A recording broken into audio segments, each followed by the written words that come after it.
I was asked by a student to explain the reason why the conical flask should not be rinsed with the base, which is its content, why the burette should be rinsed with the acid that it will contain, and the pipette should be rinsed with the base it will contain. Why? To explain that, I want us to look at the structures of these three laboratory apparatuses.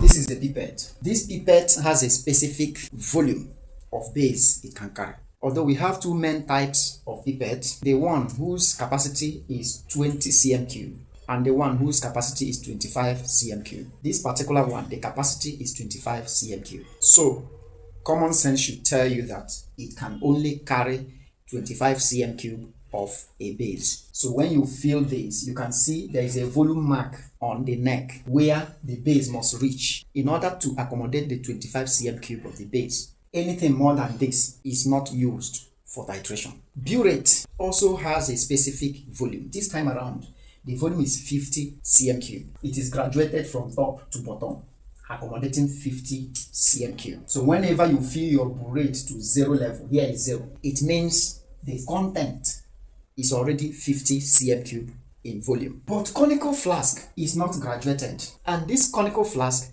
is just acting as a vessel. You just run this pipette volume into the conical flask. There is no specific mark, and one thing you should note is that the conical flask has a greater volume than that of pipette, which means even if you run 5 pipette volumes inside the conical flask will accommodate it. Now have this fact in one hand. Now there's another fact. Before you start any titration, there may have been some molecules of impurities and even some ions that may interfere with the reaction in order to change the concentration. So because of that, you have to rinse these three apparatuses. But what you use to rinse them varies.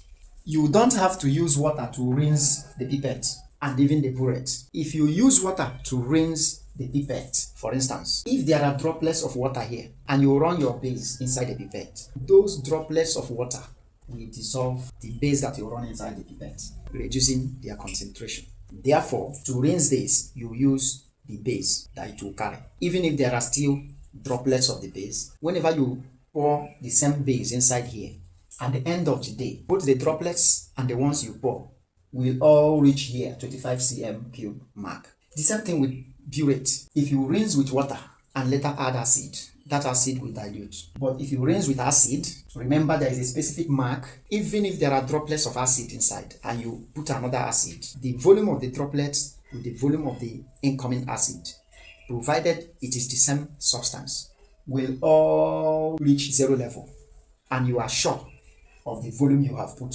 here. But coming to conical flask, you don't rinse with a base.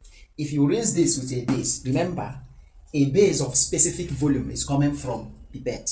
So if you already rinse this with a base and there are droplets remaining and you add 25 cm3 inside the already rinsed conical flask, it means that the total volume you have here is going to be more than 25 cm3, and that will alter your reading. But if you rinse it with distilled water, even if you add a particular volume of base inside it and there are droplets of water, the droplets of water will not do anything to the number of moles of the incoming base. The only thing they can do is to delay the color change. But as for volume, 25 cm3 has entered here. Another thing that is here is water and not the base. The same number of moles of base have entered.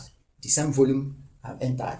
What you have is tiny droplets of water that have little or no change. The only change they may have is volume, but they will do nothing to the number of moles of the base that is entering the conical flask. And why does this matter? Here, if you have extra water, while your target is a fixed volume, it means that you have ended up adding smaller volume of acid because water has occupied some.